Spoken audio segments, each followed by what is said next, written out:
नमस्कार दोस्तों, अगर आप हिचकी की समस्या से परेशान हैं, आपको लगातार हिचकियां आती रहती हैं, आप कुछ भी गर्म कुछ भी ठंडा खाते हैं जिसके बाद से आपको हिचकियां आने लगती हैं और यह हिचकियां लगातार बनी रहती हैं, साथ ही आपको पेट में गैस भी बनती है, तो आप इसके लिए होम्योपैथी की बहुत अच्छी मेडिसिन्स का उपयोग कर सकते हैं।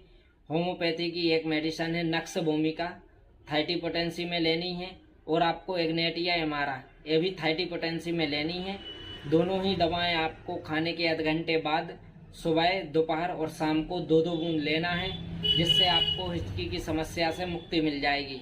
और आपको इन्हें 15 से 20 दिन तक लगातार लेते रहना है, जिससे कि यह समस्या दोबारा ना हो। धन्यवाद।